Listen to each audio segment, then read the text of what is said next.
fantastic run today. The roads were sensational for our car. We had a great time.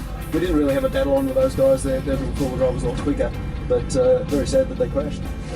Brother drove quite well. Car went really well. Enjoyed it thoroughly. Went pretty damn quick, and in the tight twisty stuff where I thought that we wouldn't, we actually went faster still.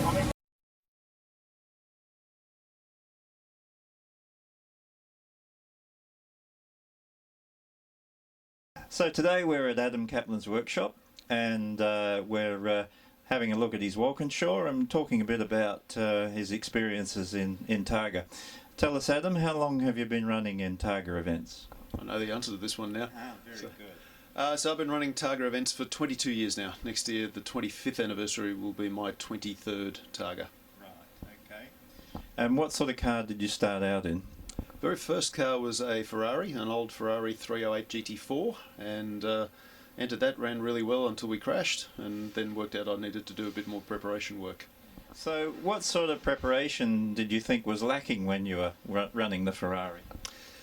Well, mechanical preparation was certainly lacking. It was a car that I'd bought and loved, and just thought I'd take it down there and drive it, so being a Ferrari it should be fine.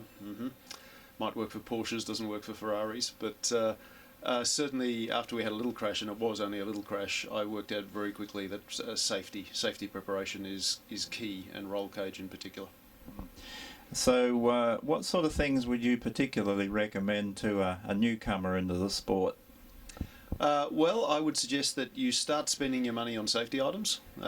Roll cages first, there's just no question. When you're competing in Targa, there are no safety barriers, there are just trees. And if anything comes unstuck, it could be really nasty. What sort of brakes are you running? We're running AP racing brakes, so we've got 6-pot calipers on the front and 4 on the rear. Car stops on a dime, fantastic brakes. And from a preparation point of view, after the roll cage, my next money goes on brakes. Okay, now you're running MCA suspension, is that right? Yeah, MCA suspension, fully adjustable, and it's set up a little bit softer than you would set up for a circuit car, which gives you controllable handling in a Targa situation. Yeah, on the undulations on a Targa, we really need to make sure that the suspension can cope with that sort of thing. So, do you run relatively soft spring rates then? Relative to circuit work, relatively soft, yes. How do you find things like the cooling is working? Because that's a pretty important aspect when you've got a highly developed car. Yeah, 750 horsepower tends to take a bit of cooling, so we've worked that out over time, and it's one of those things that you need to work out what your car needs, but certainly we've got a PWR radiator in there. Can't tell you how many cores, but it's 3, 4 or 5, something like that, and we don't have any issues. But almost every car that I've prepped for Targa, we just replace the radiator as a matter of course. And what sort of tyres do you run? Yokohamas, and we run the medium compound. Yep. People are very surprised. We usually get through Targa on a set of tyres, despite all the sideways and smoke and what have you. But the car's actually set up to be quite easy on tyres. On Targa, we're restricted to 6 tyres per car. Do you use the full set, so to speak, during the event? People are restricted?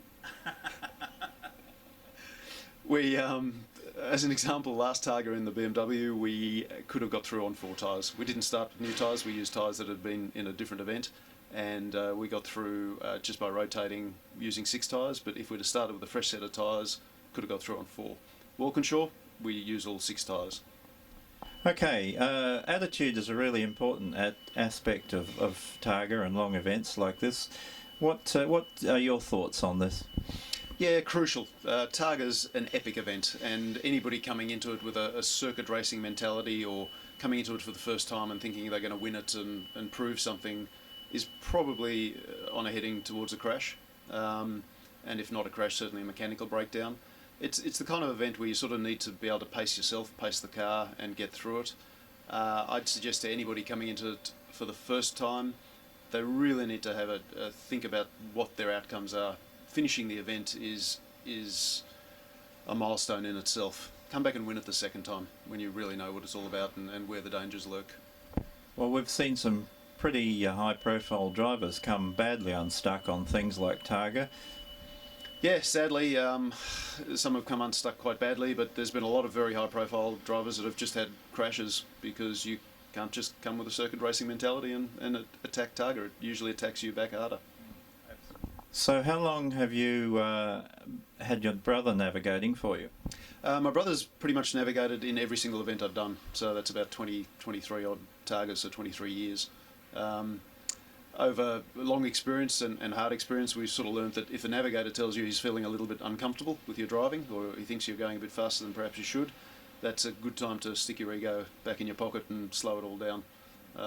And we now have a rule in our car: if the navigator says, "That's it, I'm feeling not quite happy," we just slow right down.